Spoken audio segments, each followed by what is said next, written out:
El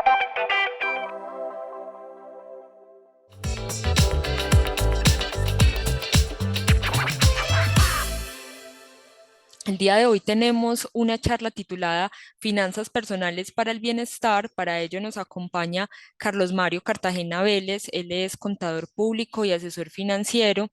Y pues le agradecemos mucho a Carlos Mario por la preparación de este espacio, por acompañarnos y ahora le cedemos la palabra. Una bienvenida cordial para todas y todos a esta charla que espero sea el beneficio de todos ustedes. El propósito central es inicialmente dar gratitud a la Universidad de Antioquia y a su programa de Enseño porque quiero, y deseamos desde esta óptica presentarles una visión actual de lo que es la economía, las finanzas y la ética en la economía como un requerimiento hoy por hoy de la sociedad actualmente. Hoy como nunca y con la pandemia es evidente que las finanzas personales han adquirido una connotación que debe ser vista ya casi que al nivel de otros saberes que han sido la base del desarrollo de la sociedad, la física, la química, y tantas otras que han contribuido. Hoy por hoy las finanzas se han convertido en una de las áreas más importantes promovidas a nivel de Estado y de los gobiernos como una forma de poder desarrollar y hacer crecer sus economías estancadas en la época de la pandemia.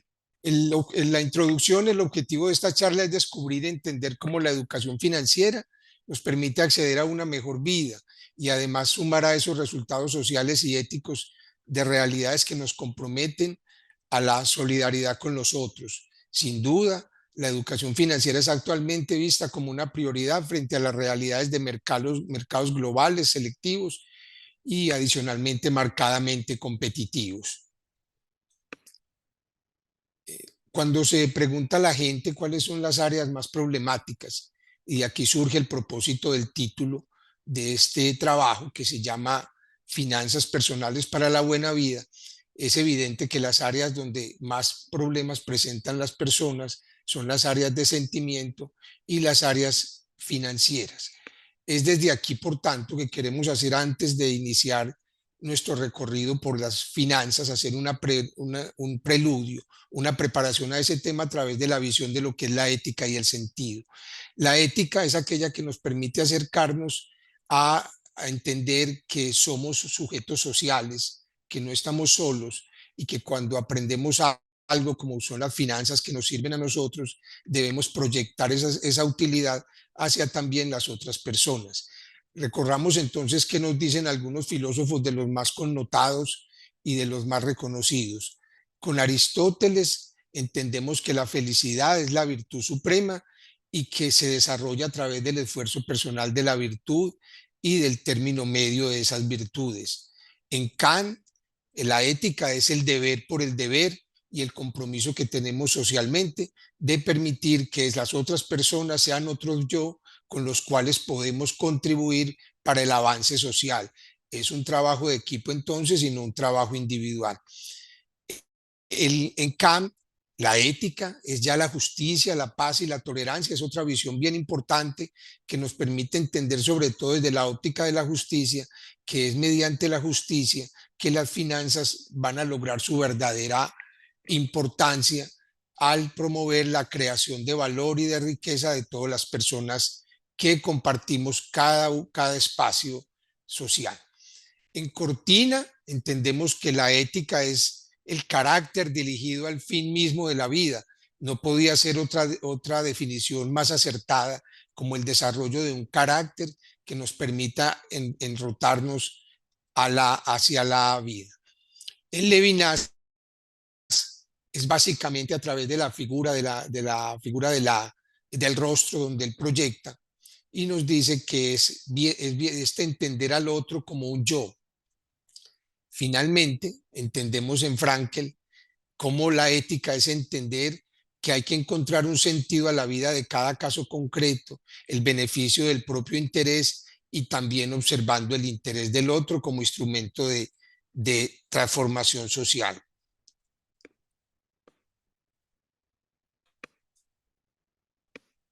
de estos valores éticos, entonces quiero rescatar, en resumen, para que nos quede claramente demarcado, que en Platón nos enseñó el poder de las ideas y de la creación de ideales. En Aristóteles, la firmeza del bien supremo, y en Frankel, que es un escritor que tiene una vida, una historia de vida bien importante, puesto que surgió de un campo de concentración de la Segunda Guerra Mundial a cargo de los nazis, vio morir a toda su familia y sin embargo fue esa firmeza, esa seguridad que le permitió en adelante salir con vida de ahí y crear un sistema de desarrollo personal que llamó la logoterapia, a través del cual lo que se pretendía era básicamente que las personas encontraran el significado frente a lo que consideró la triada trágica. En Nietzsche también es importante considerar que nos llevó a pensar que somos superhombres cuando enfrentamos con valor y con libertad los retos, desafíos, sufrimientos que nos da la vida. También es importante entender la visión que tiene Frankel sobre qué es la triada trágica, el sufrimiento, la culpa y la muerte, la que atormentan al ser humano, pero que es a su vez el inicio de una visión distinta de esa realidad. Frases célebres. Algunas frases nos van a permitir introducirnos también a este mundo, y es: la fe no es la que salva, es la desconfianza.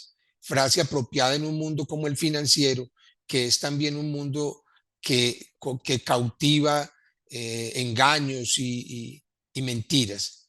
Si bueno es adquirir, mucho menos mejor es conservar. Frase también igualmente destacada, toda vez que muchas veces conseguimos y no valoramos lo que tenemos por estar buscando lo otro. Hay siempre que devolvernos sobre lo que ya tenemos. De Ortega y Gasset, una frase bien representativa es que nuestras convicciones más firmes son las más sospechosas. Es esto un desafío al conocimiento de cada uno de nosotros y a que entendamos que tenemos siempre que estar cuestionando las verdades que damos por ciertas. Finalmente, la frase de Nietzsche que inspiró también el desarrollo de la logoterapia de Frankel: el que tiene por qué vivir puede enfrentar cualquier cómo. El éxito financiero como meta de vida. Es importante, ya entrando en el tema financiero, tener claro que, que ver el éxito financiero como una meta de vida es importante cuando tenemos metas claras y posibles. Es también relevante el tener claro que la primera inversión que debes hacer es en ti mismo, como que eres el principal activo. Cuando yo me valoro y me proyecto y me trato como un activo importante, entonces me promuevo, estudio, me capacito y mejoro. Es también evitar los sesgos del presente y tomar decisiones revisando los hechos siempre.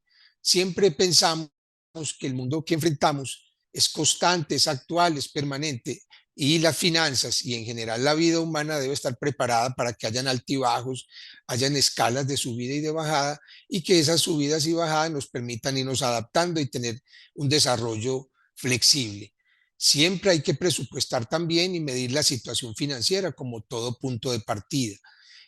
Hay también que encender las alertas ante las pérdidas, no dejar hundir el barco, sino actuar siempre preventivamente y oportunamente. Políticas y estadísticas públicas. Es importante entender que la educación financiera se convirtió en un objetivo público de la más alta estima y desarrollo. Es ver solamente cómo el COMPES 45 de 2020, apenas hace 3 años, reconoce la importancia de la educación financiera como motor de la economía nacional. Acá es bien importante porque es acá donde empiezan a trazarse en unas campañas de educación financiera ya no particulares, ya no al nivel individual, sino a nivel permanente a través de la superintendencia financiera a los mercados de capitales y financieros y los otros agentes siempre en desarrollo y en la promoción de esa educación financiera. es tan importante ese desarrollo que el DANE en los resultados del último trimestre de 2023, que ustedes saben fueron regulares, apenas se obtuvo un crecimiento del 0,3. El crecimiento de las actividades personales crecieron hasta el 7%. Quiere decir que fueron uno de los impulsores, uno de los motores del crecimiento económico. Acá esto es importante considerarlo porque alguna vez vimos el tema de la economía naranja y cómo esta economía naranja lo que deseaba básicamente era que nosotros promoviéramos desde el arte, desde la ciencia, empresas, emprendimientos que nos permitieran seguir creciendo económicamente. Entonces acá nos encontramos a nuevas realidades históricas. Todo proceso financiero debe empezar por entender, toda capacitación de finanzas personales debe empezar por entender, de acercarnos a una nueva visión de la nueva economía. Entonces, ¿qué mejor que hacer una comparación para entender que la economía clásica se movía en función de la utilidad? Era la utilidad la que marcaba y se pensaba siempre que eran las decisiones racionales, totalmente racionales, las que iban a permitir que la economía avanzara. Era una economía también que se definió desde el principio, a mi juicio, de forma incorrecta, porque se pensó más en el reparto que en la necesidad, en la función social de crear riqueza como forma de repartir, de crear sociedades solidarias. Era también la libertad contra la intervención, una intervención que llegó al punto que lo que hacía era, a través de las políticas públicas, inmovilizar la economía. Entonces era una libertad sujeta a estados cada día más burocráticos, con más altos costos, al punto que si miramos hoy los resultados y las economías mundiales, empezando por las principales, antes creíamos que era un problema de las economías pequeñas, ya son también de las principales, son economías altamente endeudadas. Quiere decir que en algún punto perdimos la creación de riqueza y nos dedicamos más a simplemente recaudar impuestos sin ver en qué dirección lo íbamos haciendo. Era entonces el libre mercado contra el control del gasto público. A veces se actuaba contradictoriamente, o sea, las políticas públicas económicas iban en contravía, o sea, si la economía crecía, el Estado retrocedía, dejaba de gastos y aumentaba los impuestos con la finalidad de estabilizar la economía, una gran contradicción a nuestro juicio. La mano invisible del mercado fue la propuesta con la que inició este proceso, en una frase memorable de Adam Smith en La riqueza de las naciones, mano invisible que quiso explicar esos desajustes que se iban produciendo por los excesos de esas libertades y de esas no intervenciones, y de alguna forma eso lo que permitió fue que se fueran acumulando ajustes, ajustes, ajustes, hasta el punto que hoy los enfrentamos y nos enfrentamos también, valga la repetición, a unas contradicciones económicas memorables. También era una economía que tuvo una gran influencia monetaria centrada en el dinero físico. Nada más la última crisis de Estados Unidos de 2007. Algunos analistas económicos responsabilizaron al Banco Central de Estados Unidos de haber emitido tanta moneda, que fue la que agravó y la que creó esa crisis. Se cree que esas crisis fueron de origen monetario. En tanto, cuando nos enfrentamos a una nueva economía que no deja de sorprendernos día a día, nos encontramos que es una economía global y online, lo que permite rebajar los costos de transacción de valores que antes eran elevados a operaciones ya más razonables y más competitivas como propósito central del mercado. El desarrollo también de la de investigación de mercados, que fueron básicamente dirigiéndose a tratar de reemplazar el dinero, de volver a los activos digitales como una forma de agilizar los movimientos económicos y de alguna forma dejar de depender tanto en las transacciones del dinero como que se había convertido, veíamos en la economía clásica, en el instrumento de control del mercado. O sea, la economía siempre va a superar el desarrollo de las políticas públicas, porque es una economía que se mueve sobre bases capitalistas que con los defectos que podemos considerar, tenemos también que apreciar que hay ventajas muy grandes como son el hecho de que se está poniendo el interés personal, el interés individual al servicio colectivo. Esta nueva economía entonces también tiene un foco en la eficiencia del mercado. Acá es bien importante saber que el mercado es aquel dispositivo que lo que nos va a permitir es formación de precios y dar la información. Esa es la condición fundamental de la transparencia de un mercado. Esta finalmente es para decir que las economías cada día se basan más en el consumo, que los últimos premios Nobel de Economía lo han hecho sobre la base de desarrollar estudios de la economía conductual que ya no presumen de esas decisiones tan racionales, sino que ya habilitan los campos de la neurociencia con la finalidad de permitir que las personas, de que le demos el espacio a esas nuevas lógicas del consumo, a esas nuevas lógicas racionales y que de esa forma podamos nosotros todos crear unos nuevos modelos de economía. En este punto me permito estimar un hallazgo, un desarrollo propio, creo que lo presentó uno de los bancos más importantes del país y que nos sirve también de base como para entender la magnitud del cambio que estamos proponiendo. Y es como un banco de los más grandes, si no el más grande del país, ya creó una plataforma para activos digitales inicialmente con las criptomonedas. Esto nos está indicando que seguimos en ese desafío permanente de crear nuevos modelos de seguridad, nuevos modelos que hagan más eficiente la economía y que si bien el Estado ha venido negándose a aceptar los criptoactivos, es la economía real la que lentamente está dando espacio. Obviamente es un banco con una gran experiencia porque tiene una filial en El Salvador y en El Salvador han venido trabajando y desarrollando el modelo de activos digitales y con esos activos digitales han podido ingresar al mercado nacional creando una fiducia de respaldo, porque anteriormente lo que se decía era que los activos digitales venían fracasando en el mundo, era porque no tenían un banco central que los respaldaba. Acá seguimos sin el respaldo del Banco Central, pero ya tenemos los bancos queriendo marcar en esa dirección y priorizar el desarrollo. Es indudable que cuando nosotros queremos avanzar financieramente, tenemos que tener muy claro que son a través de los activos productivos que se crea riqueza.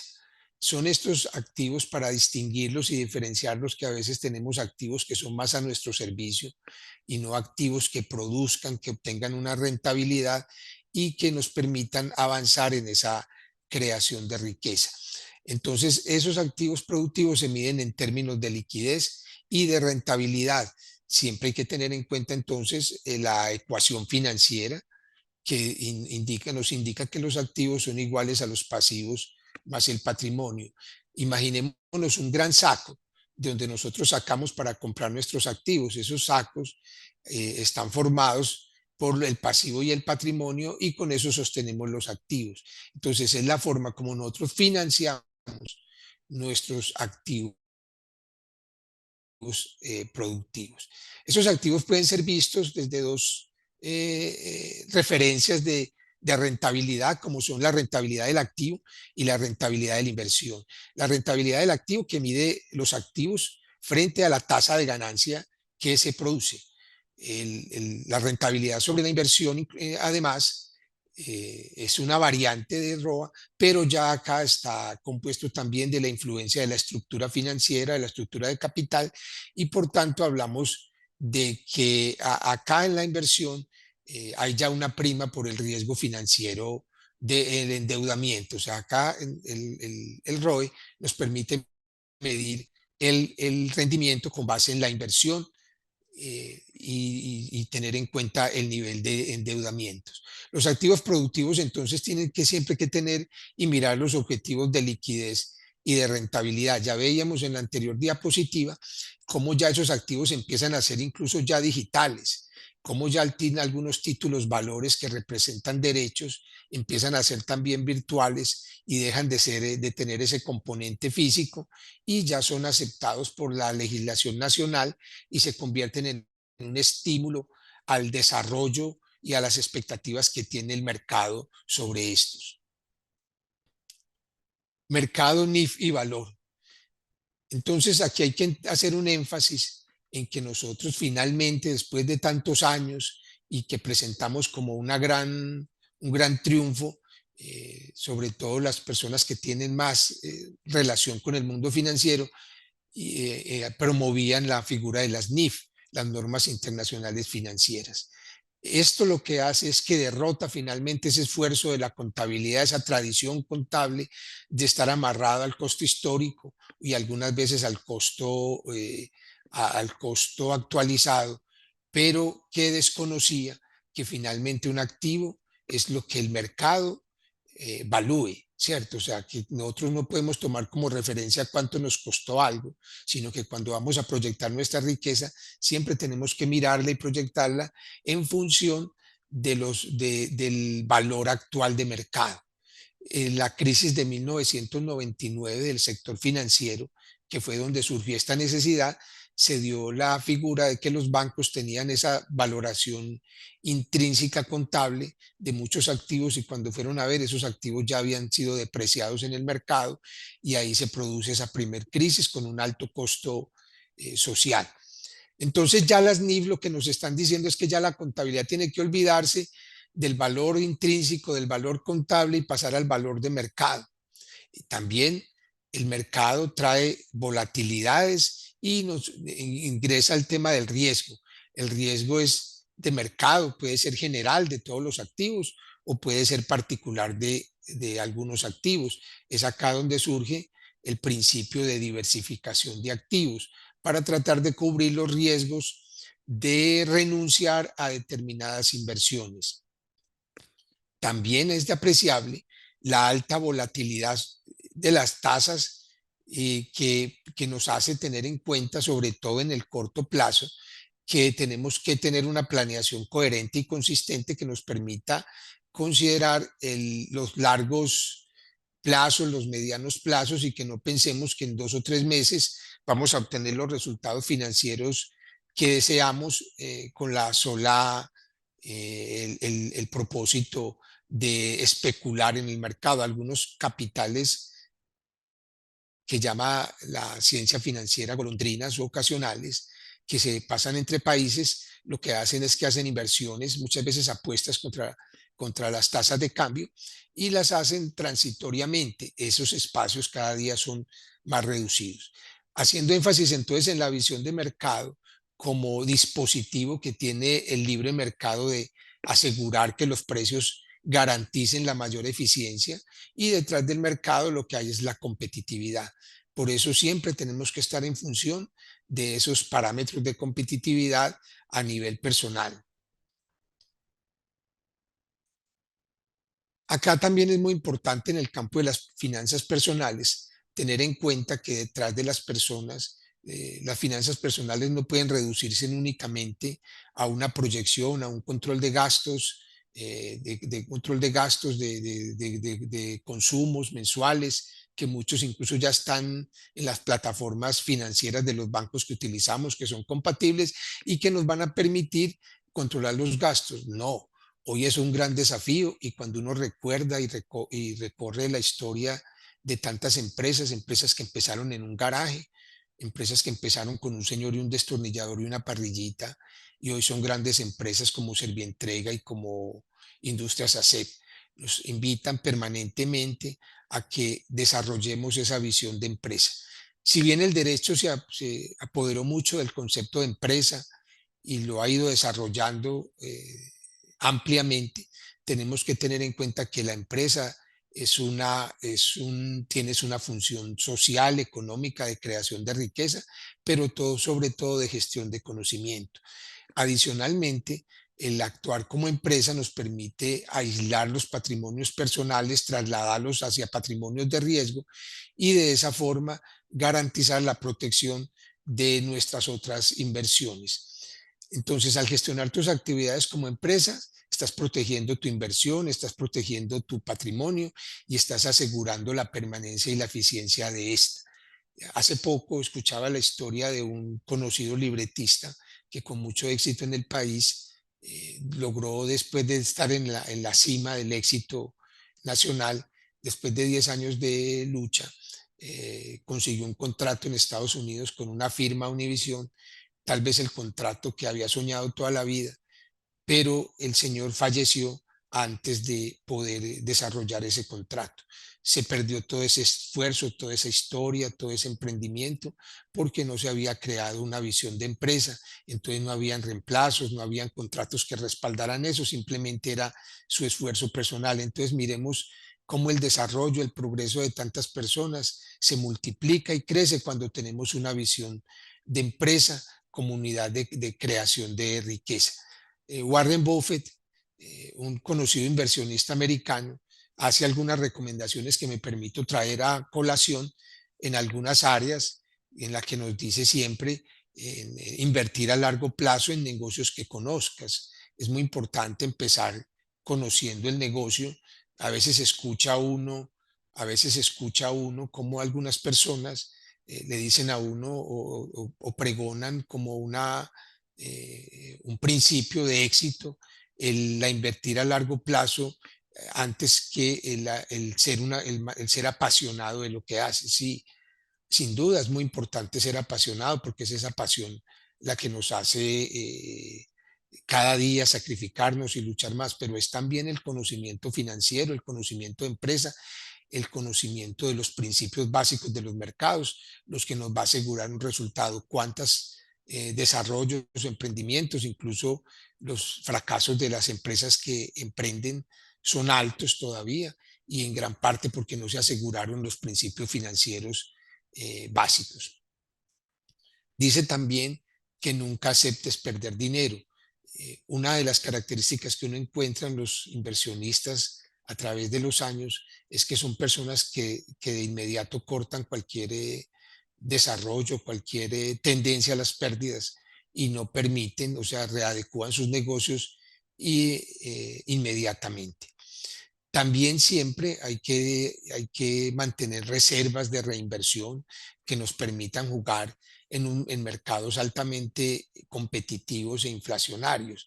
Inflacionarios a través de los cuales la moneda pierde vigencia, la moneda pierde valor y entonces siempre hay que estar preparado para estar en capacidad de hacer inversiones rápidamente y asumir y lograr conseguir ventajas de ese tipo de operaciones. Estas pues son las recomendaciones de este conocido inversionista. Siempre al inicio de toda actividad financiera tenemos que hacer una adecuada planificación financiera. Como que nosotros ordenamos las finanzas y desarrollamos ese plan de acción y lo comparamos con la ejecución permanente y de esta forma podemos ir haciendo ajustes. Nunca los planes deben ser totalmente rígidos porque eso pueden ocasionar algún tipo de problema. Siempre entonces hay que partir de evaluar la situación financiera. Recuerden que ahora veíamos que la situación financiera es igual a la relación que hay entre los activos, iguales a los pasivos más el patrimonio, y de esa forma nosotros podemos saber si estamos en una posición de superávit o de déficit. Y entonces desde ahí podemos acomodar y delinear esas estrategias. Siempre hay que fijar objetivos posibles y reales, ya lo veíamos anteriormente. De esta forma es posible que nosotros podamos ir avanzando y no retrocedamos, digamos, cuando ciframos expectativas demasiado elevadas, que además nos hacen arriesgar un mayor capital y eso se hace inconveniente. También hay que planear las actividades de valor, lo que llamamos la cadena de valor. Todo negocio, toda actividad productiva tiene una cadena de valor, una ruta de valor, por donde pasa generalmente el enfoque de la estrategia y el servicio al cliente. No olvidemos que la estrategia es la forma, la manera como nosotros nos estamos comunicando con el mercado y estamos revisándonos internamente y luego al exterior para poder adaptarnos y conseguir esas ventajas competitivas que nos permitan subsistir y avanzar. Siempre también entonces al final de esa planificación financiera tiene que ser controlar y readecuar los planes. Controlamos la ejecución que tenemos de los presupuestos. Hoy muchas herramientas financieras nos permiten llevar un récord de establecer primero un presupuesto, compararlo con unos movimientos reales y de esa forma hacer los ajustes.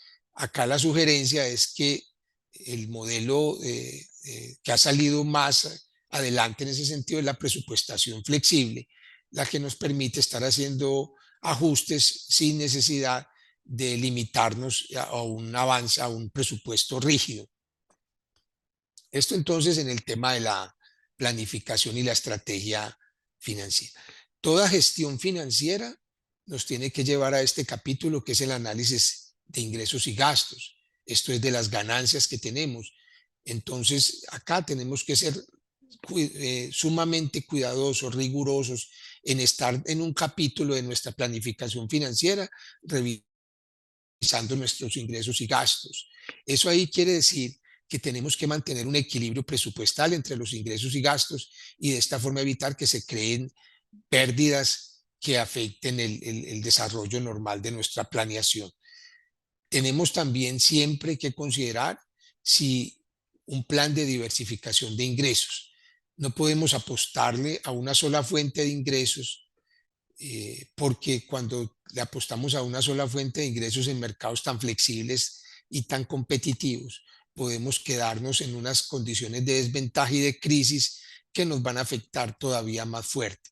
Acá esta es una sugerencia constante en los proyectos de inversión, el diversificar las actividades. No obstante, esa diversificación también debe considerar que se está renunciando a una inversión que hoy puede ser rentable, más rentable, que veíamos se mide en términos de liquidez y de esa rentabilidad, y entonces estamos renunciando y hay que moderar esa renuncia, sobre todo para no perder el costo de oportunidad de esos recursos.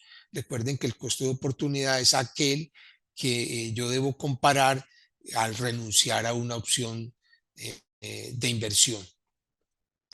También es muy importante entonces categorizar y controlar nuestros gastos y especialmente los clasificamos obviamente en rubros de acuerdo a nuestras necesidades, a nuestras proyecciones, pero no podemos olvidar aquellas tendencias de los llamados gastos hormiga, que son aquellos gastos que de a poco, de a poco, de a poco, de a poco van haciendo un hueco y que como son pequeños inicialmente, entonces no los tenemos, no los tenemos en cuenta.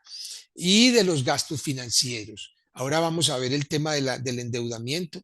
Los gastos financieros son de cuidado, especialmente en economías inestables. Estos gastos financieros se mueven sobre tasas a veces muy elevadas y hay que tener en cuenta que cuando tenemos una deuda, la operación de lo que vamos haciendo o mis ingresos, cuando son ingresos personales, está cargando con estos gastos financieros. Entonces, si bien son una opción, deben estar siendo revisados permanentemente en tasas, en posibilidades de mejora.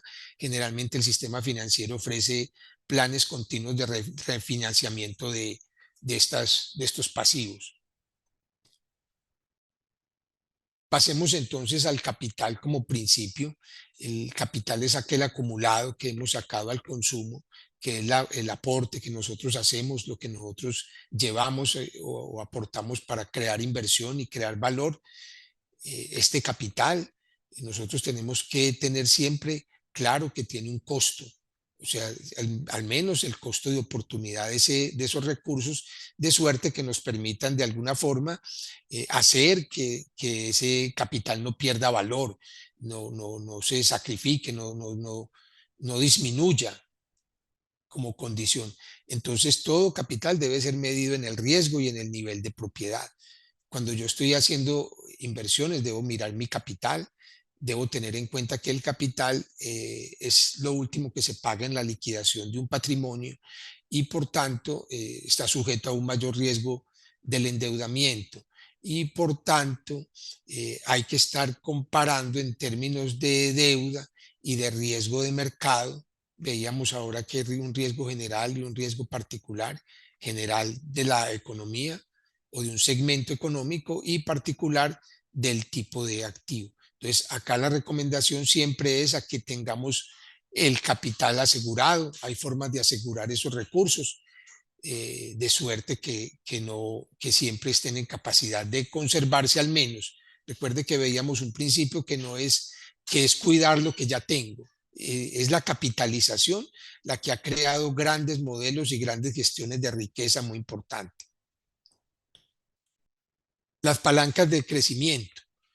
Hay herramientas de crecimiento adicionales a través de las cuales yo puedo generar un mayor valor, una mayor riqueza y que siempre debemos tener en cuenta, como son el punto de equilibrio y la maximización de ganancias. Este punto de equilibrio lo que nos permite es entender en qué número de unidades nosotros cubrimos nuestros costos fijos y cómo a partir de acá se maximizan las ganancias desde este punto de vista. O sea, en el punto de equilibrio cubro mis gastos fijos y si logro incrementar mi producción y mis ventas, a partir de ahí hay un margen de ganancia superior. Esto pasa sobre todo en los negocios que tienen un alto componente de gastos fijos y de operaciones con gastos fijos. Recuerde que nos estamos viendo en este ejercicio como empresas, somos personas individualmente consideradas, pero nos vemos como empresa para propósito del desarrollo financiero.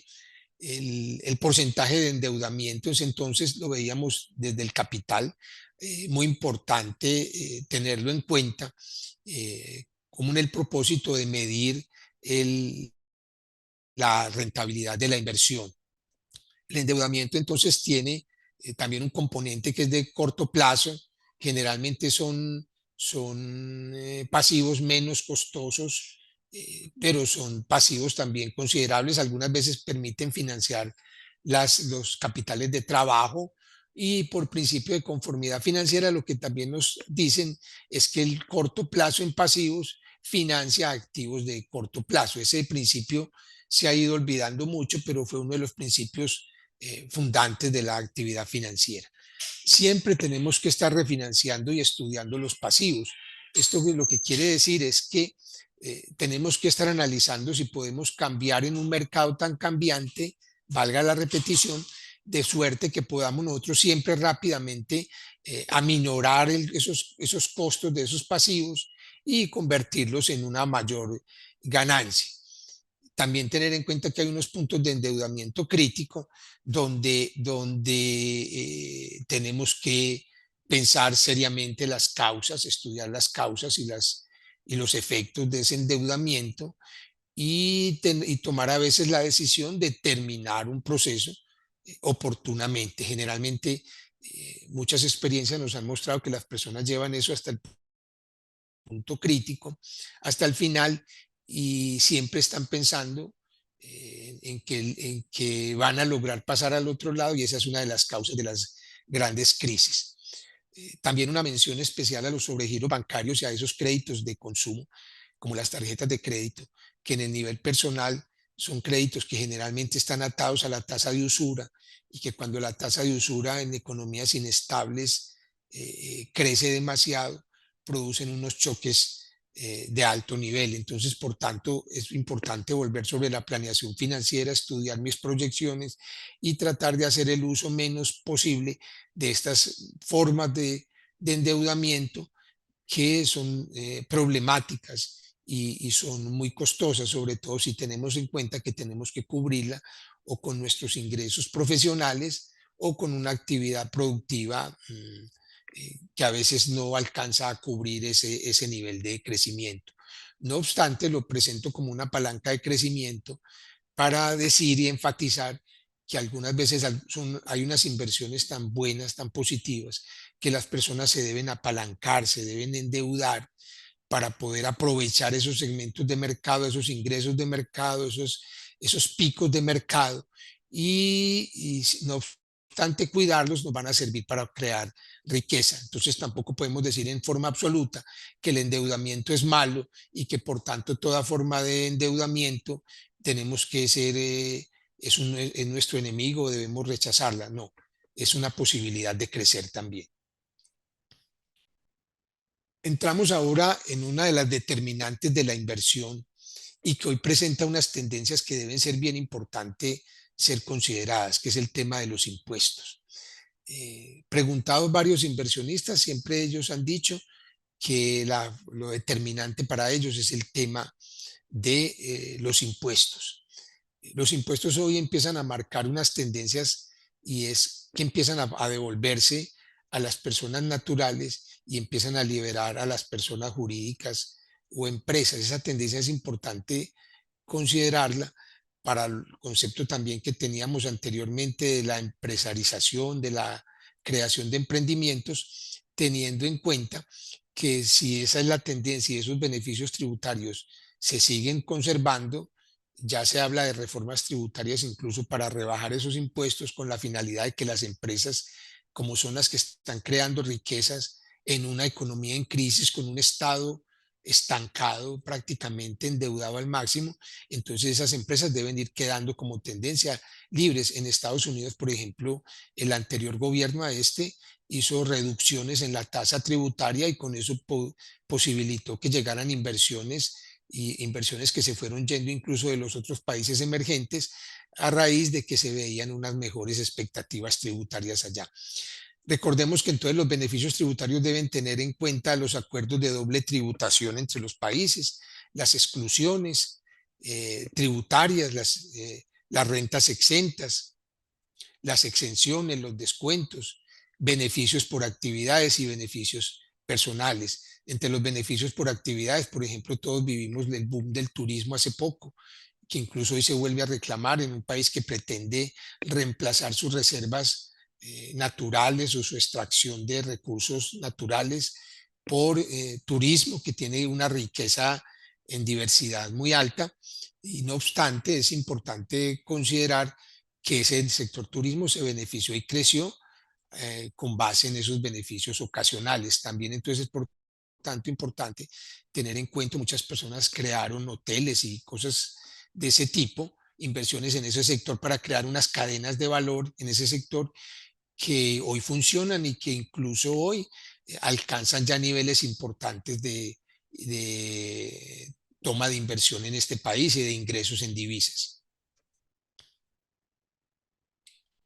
Es muy importante también, veo que ya estamos algo pendientes del tiempo, tener en cuenta que nueva economía y tecnología, lo veíamos ahora, los activos digitales son algo marcadamente importante.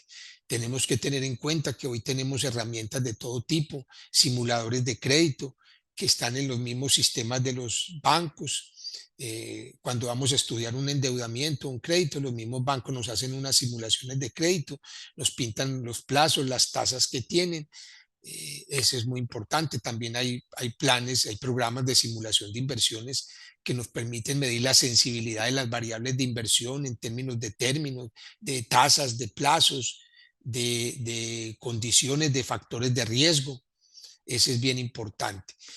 También hay apartados, hay programas, hay software que se encargan del desarrollo de pequeñas empresas, donde es posible desarrollar modelos de empresas donde podemos crear productos, crear servicios, vender, desarrollar nuevos productos. Acá también es muy importante considerar el tema de las billeteras virtuales, de los servicios de Nequi, de PSE, que se han convertido hoy en una herramienta de primera mano y que nos están obligando para ser competitivos a que todos, desde el punto de las finanzas personales, pensemos de suerte que tenemos que valernos, a que no podemos seguirnos resistiendo. Aún la penetración de estas herramientas financieras es baja y sobre todo es baja en segmentos de personas que tienen una mayor capacidad y que con esto podrían crear aún mayores valor por menores valores de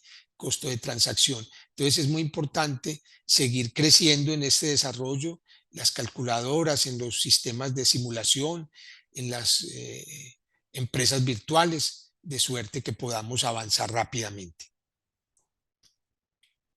Bueno, hasta acá espero haber desarrollado mi información y estoy dispuesto a sus preguntas. Espero haber cumplido, Kelly, los términos que me habías fijado. Está muy bien, Carlos Mario. Muchísimas gracias por esta charla sobre finanzas. Como lo decías, pues es un tema que cada vez cobra más importancia, pues la economía uno a veces la ve como un asunto que no necesariamente es con uno, pero con estos tiempos pues como de inflación y de cambios, para todos se ha vuelto pues un tema prioritario. Hay varias preguntas en el chat que te han hecho, también te agradecen pues por el espacio. Hay varias que nos deja Johan. Él dice, ¿cuáles serían buenos y malos endeudamientos? Sí, recuerda que vimos inicialmente que el endeudamiento siempre va a ser un recurso para crear riqueza. ¿Cuáles entonces serían los malos endeudamientos? Aquellos endeudamientos que los hacemos simplemente para alargar los ciclos de vida de la empresa o de los mercados, pero no nos está produciendo un mayor valor. Si es, digamos, manejado ocasionalmente o transitoriamente, puede ser, pero si no, nosotros no podemos entrar en una espiral a través del cual el endeudamiento se vaya consumiendo los ingresos que en ese punto ya pueden tener también problemas, ¿cierto? También hay otra pregunta que hace Johan y es, ¿cuál es una buena estrategia para reducir las deudas? Sí, mira que el sistema financiero hoy por hoy eh, está en unos planes de reorganización, de reestructuración de deudas y de esa forma es posible que nosotros obtengamos unas mejores tasas y otras condiciones también en términos de plazo que de alguna forma nos permitan a nosotros mejorar la condición de ese endeudamiento. Otra forma de mejorar ese endeudamiento es a partir de crear mejores condiciones de márgenes de operación, de suerte que esos márgenes de ganancia en la operación nos permitan ir reemplazando o cubriendo o pagando anticipadamente esos endeudamientos, de suerte que cada día nos vayan costando un menor valor. Perfecto. Aquí Juan Riveros dejó una pregunta. ¿Cuál sería tu recomendación para los estudiantes universitarios que desean comenzar a invertir en el mercado financiero de manera segura y rentable, considerando que aún no cuentan con un ingreso estable?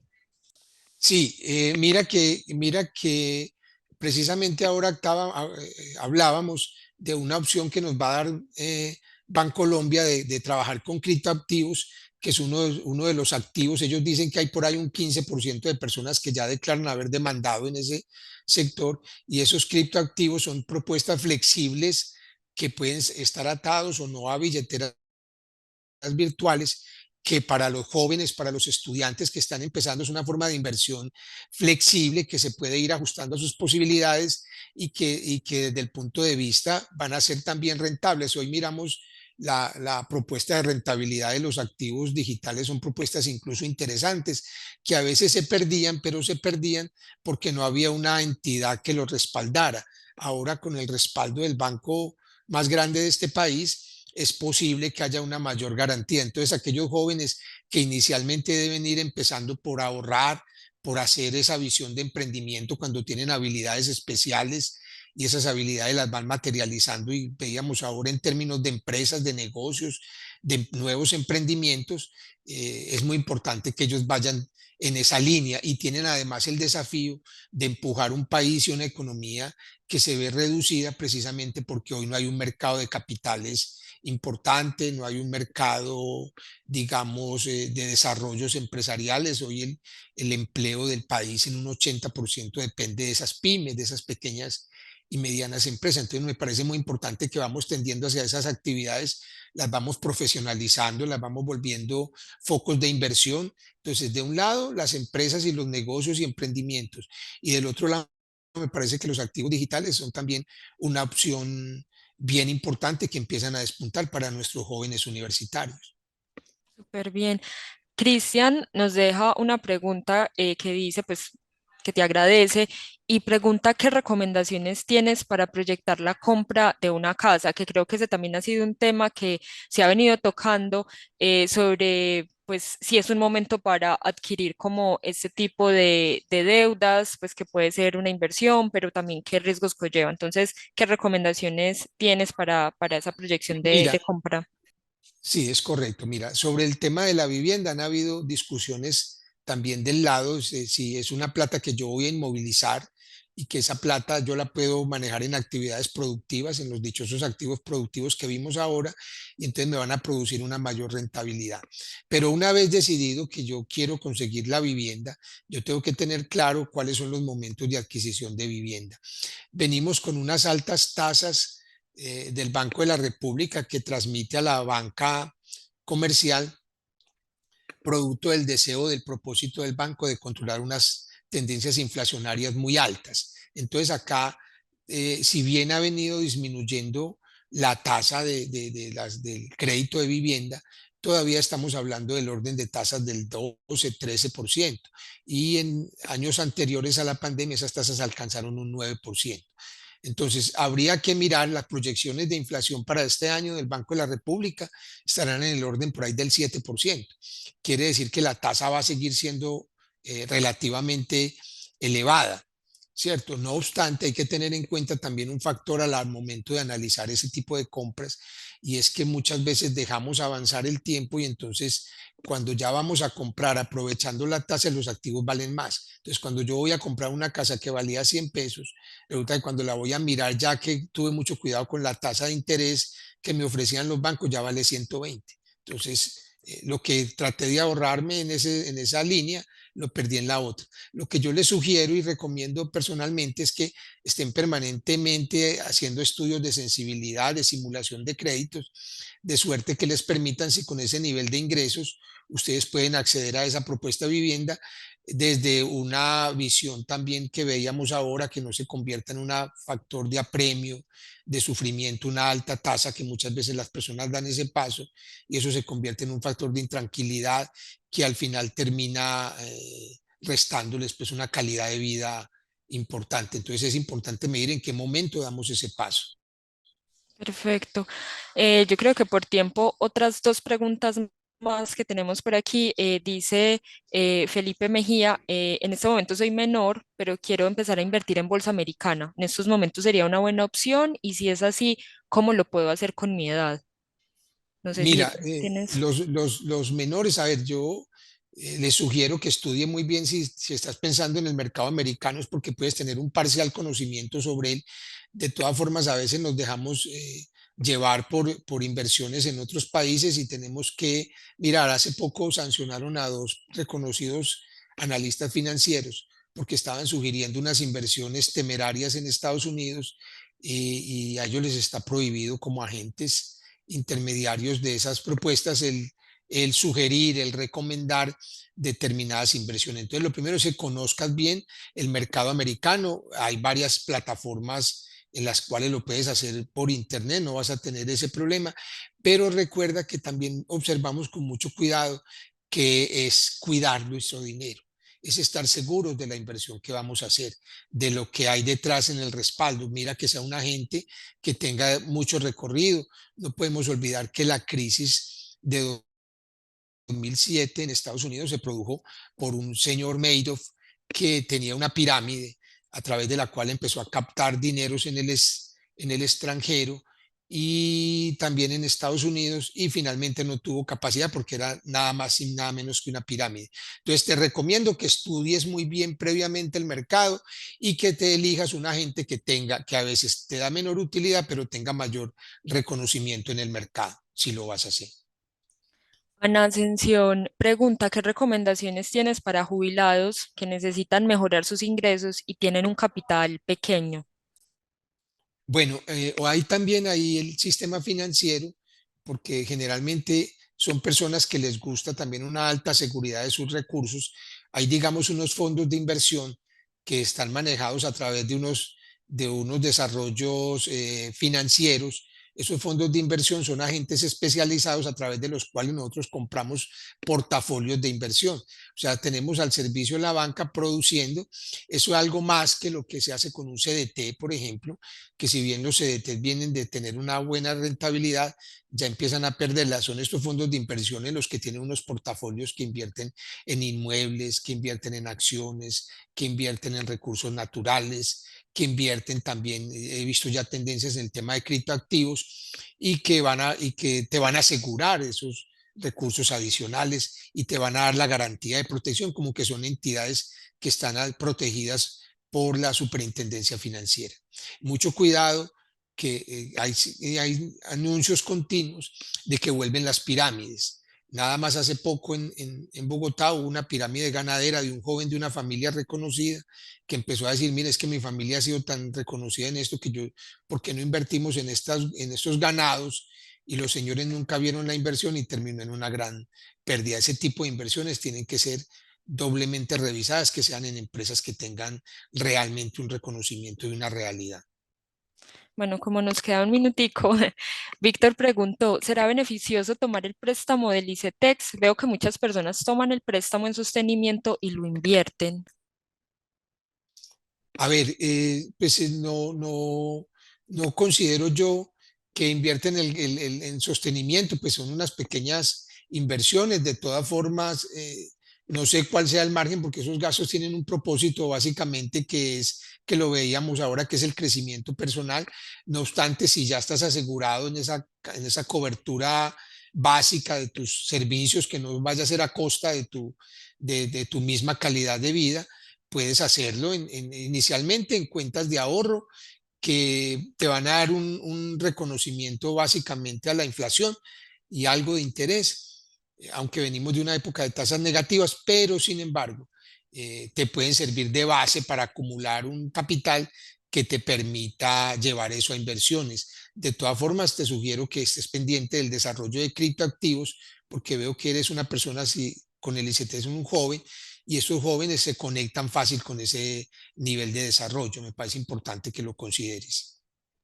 Perfecto, Carlos Mario. No, pues agradecerte por este espacio, pues sabemos que es un tema amplio, que hay mucho por explorar. Estas herramientas que nos mostraste hacia el final de la conversación, creo que es bueno explorarlas. Son aplicaciones, la mayoría de ellas que se pueden descargar desde un teléfono móvil, entonces invitamos también pues a que exploren esas herramientas que también pueden ayudar mucho en sus finanzas y pues como les decíamos mediante el chat, esta conversación, esta charla con Carlos Mario fue grabada y se las vamos a enviar posteriormente a los correos electrónicos que ustedes usaron para el registro. Nuevamente pues agradecerles por permanecer en la charla.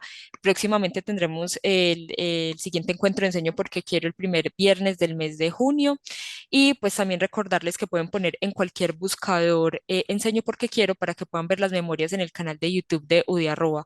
Pueden seguirnos en Instagram, donde pueden ver las invitaciones de Enseño porque quiero y también a otras estrategias que tenemos desde la Universidad de Antioquia y de UDI Arroba. Les agradecemos y les deseamos un feliz día. Carlos Mario, muchísimas gracias. Hasta luego. Gracias a ustedes.